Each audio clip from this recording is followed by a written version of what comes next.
The Deputy Governor of the Reserve Bank of Australia is a British guy named Andrew Hauser. He used a cute horse racing analogy near Melbourne Cup Day to explain the Reserve Bank's monetary policy at a recent conference that was run by the big investment bank UBS.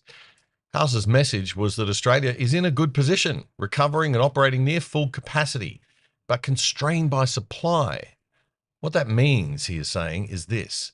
If business simply invested more and lifted productivity, we would, in his words, be off to the races. But if not, he warned, we could end up like the Melbourne Cup favourite, Presage Nocturne, boxed in at the rail. Graham Young is one of our panellists on the show this week. He wrote some of those words in a recent article. Graham's the executive director and founder of the think tank, the Australian Institute for Progress, and a regular commentator on this show. He says the RBA Deputy Governor's analogy about the Australian economy is as far removed from reality as the economy he was describing. Graham says this narrative is convenient for both the government and the Reserve Bank itself because it ignores the serious problems created by their own policies. Graham, this is not the economy that investors into Australia and Aussie business people actually face, is it? So no. Business can't just get it going. Well, in a sense, it is what they face. Like, you can't argue with his figures. But the fact is his interpretation is completely off with the fairies. Yeah. This guy is basically saying, oh, no, everything's fine. It's business's problem. It's not business's problem. They've been frozen out by government. We've got far too much money being spent on non-productive parts of the economy, some of it not directly by government, but indirectly, and that's the energy transition. We're pushing up energy prices. We've got an ossified industrial relations system now, particularly in our most productive sector being mining. They've taken us back to something that didn't even exist in the 60s. And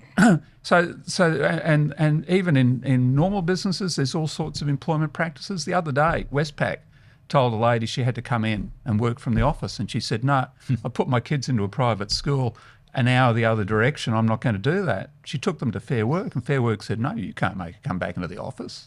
God, Now, 10 years ago, you would have said, if that doesn't suit you, maybe you could find another employer. Yeah. Now they say, no, sorry, the employee tells you how to run your business. Yeah, it's very attractive for business at the moment, isn't it? You just can't wait to go out and start a business and start hiring people. You have so much control over. You can't fire people; it's hire. That's basically it. Yeah. You know, that's a incredibly the industrial relations system. You're quite right. I mean, you have a situation now where like any small business will basically go, it's going, we need staff. It's a case of, do I want staff? Do I want the headache which goes exactly. with it? I know a lot of people who are just saying no. I should introduce you, Bloomberg data analyst and News Corp, former Bloomberg data analyst and News Corp journalist Dan Petrie. And also we have on our panel this week economist Jean Tunney from Adept Economics. So basically Andrew Hauser's painting a very rosy picture and saying that business just has to pull its finger out and go for it.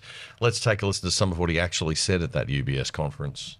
But really, you need to be thinking about investment in this economy and private investment in particular. When you kind of list the... I don't want to go into sales mode too much, but when you list the potential aspects of Australia as a place for investing, the list just goes on and on. I mean, I say it's an outsider in a sense, so I mean, I don't think I'm biased.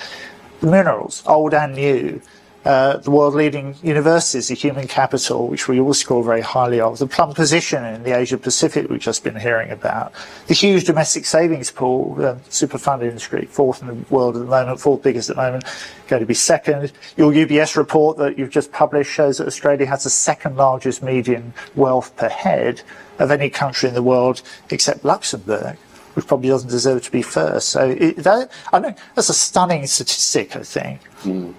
One of the lowest public debt stocks in the G20, strong banks, proven institutions, a long track record of welcoming capital and labour. So if you're thinking about the predeterminants of a great investment proposition, Australia must be high up your list.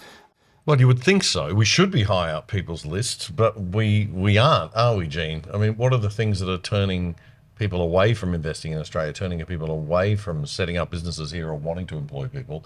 If you look at the metrics such as where we sit in world competitiveness indicators, we've fallen from around the top 10 down to we're almost going to get out of the top 20. Where I think we've gone from 7 to 18 on one of those IMD World Competitiveness, I think it's IMD indicators. So that's reflecting just all of the additional regulation that we've layered on to the economy over the last couple of decades. So I think we're in a position in the 90s and the 2000s where we had that era of microeconomic reform supported by both sides of government. We had Hawke Keating, Howard Costello.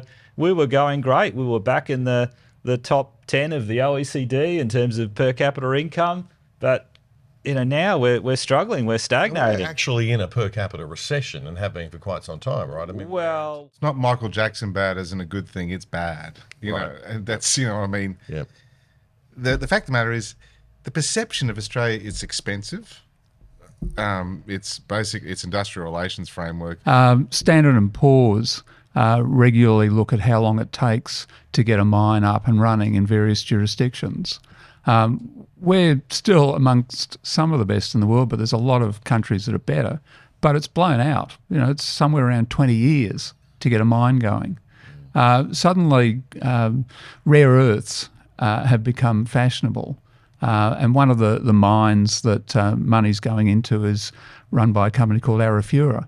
I think they've been going for 22 years trying to get that going. There's still a couple of years away, even with all the international interest in getting that mine up. There's the Fraser Institute. Investment. They look at they go down to a smaller level, so they even look at the states. And the favourability in our states, New South Wales and Victoria, has gone backwards really seriously. Queensland's gone backwards a little bit. West Australia is the only place that you'd really say that's a great place to invest in mining in Australia. So it's even the big companies are facing problems from regulations. Well, that case in point, the Regis gold mine in New South Wales. That was like Yeah, that right. was the plebiscite decision, came from nowhere, and The one they overturned last year. Now, I can remember being on in Hong Kong on television there, and they said, and the investors said, how can we stop this madness? Australia's turning into a terrible place to invest. That was 15 years ago, and I didn't have long hair and move like a cheetah either back then, but it's gone from that to yet another one to another one where it's, again, the perception is it's just too hard. Yeah. And now, you got BHP that in their annual report, even on the coal royalties, said we will not be investing any more in the state of Queensland. This was the industry which changed the game for this state, in the one we're sitting in right now. When perception starts to merge with reality, and whether the government likes it or not, the perception is Australia's a dud in terms of being able to fast get a project going, because that regulation tape, that burden, is becoming a real net negative. Yeah. And there's no getting away from that optic. All right, well, we've diagnosed the problems very well. Do we have any solutions? I mean, what would be your advice to somebody who's watching out there, who's thinking, gosh, I'm over 40, I'm wondering what to do with the rest of my Argentina. retirement. Argentina. Apart from Javier moving Milei. Yeah, we're not going to get a libertarian or right-wing government in Australia Chile's not anytime too bad. soon. So we're stuck with Labor for a long time, I think, or we're stuck with left-wing thinking and left-wing culture. But I don't see that changing. So what do you do to sort of, I guess, protect your wealth? I mean, we're not financial advisors, and this isn't to be taken as financial advice, and you should talk to your financial planner. But just what can we do to fix this problem more generally, I guess, and at a personal level or at a government level? Gene? Well, I mean, don't put all your eggs in one basket, I suppose. There's the classic advice, diversification. I mean, obviously, save, watch your expenses, all the standard sort of household advice we wish that our governments were following, really. Look, I have great faith in the common sense of the Australian people, so I think we will get back on track. Australia has a lot of advantages. I mean, beautiful country, lots of resources. We just need to fix up a few policy problems we've got now, particularly in energy. That's driving up household bills, business bills. It's causing industries to shut. So we need to reset that conversation. I mean, there's legitimate concerns about there's a desire to decarbonise, but it's going to be folly. It's futile if the rest of the world's not taking any steps, and we're just making ourselves poorer. It's just bad. Yeah. Okay. Optimistic. I like it. Optimistic. More optimistic than I am, which is good. Dan? First thing, I mean, I'm not going to tell anybody how to live their life, but Australia's one country, and if you've got skills and they're not being appreciated here, cast an eye offshore. I mean, it's that's not a bad way to live, but that's not life advice. With some of your investing, at least. Well, I'll stop short of offering any advice. No, except I know. Except to say that there's if you like diversify. If you like to diversify and see what's going on, there's a range of wonderful ETFs and all sorts of exposure. Things you can invest in other and than housing. go and consult with your financial advisor and all the caveats which go with that. Yeah. Policymakers need to be a bit bolder. I'm talking special administration regions. See what works. Like, we have not landed a reform blow in more than 2 decades. That's a problem. Yeah. All right. And Graham, what are your thoughts, apart from moving to Argentina with Javier Milei? Well, we're all in this together. We're on the good ship Australia, and it really comes down to ideas and the people that implement them. So support think tanks like ours that actually do good analysis and get them into the mainstream.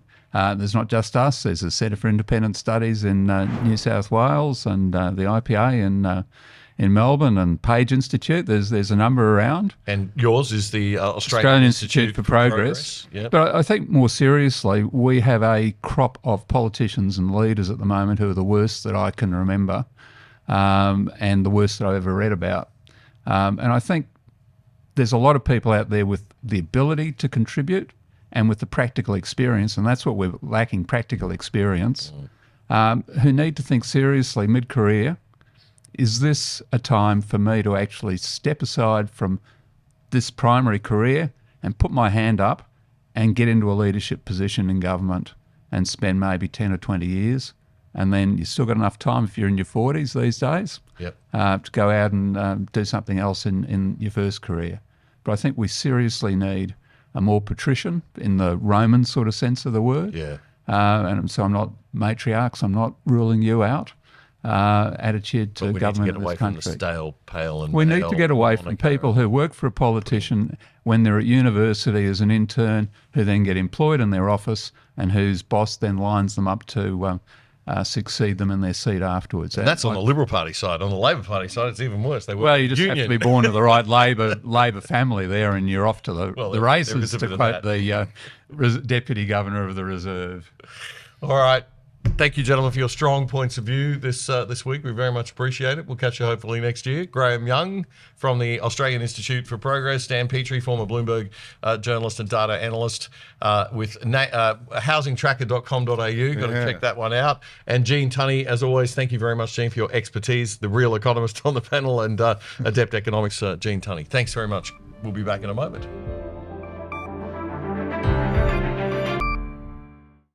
If you like The Other Side, one of the best ways you can support us is by signing up for the products of our sponsors. And one of our best sponsors is PIA VPN, the virtual private network that stops people spying on your internet activity. It'll keep you and your family truly safe from the prying eyes of big governments and corporations without slowing down your internet speeds. And you can watch Netflix or other streaming services using your regular accounts with them as if you're viewing from any country in the world. You can sign up for less than $3 a month and get a whopping 83% off the normal price. Just go to piavpn.com/otherside to sign up and you'll get the discount. And you'll get more info on those special deals if you check it out. That's piavpn.com/otherside. That was a segment clip from our weekly Friday night news show, The Other Side, which you can watch in full by simply going to YouTube and searching up The Other Side Australia. Then you'll find our full shows playlist. You can also find all of our full shows and our segments on our own website, othersidetv.com.au. That's othersidetv.com.au. Help us build a whole new Aussie media by joining us over there and signing up for the exclusive side.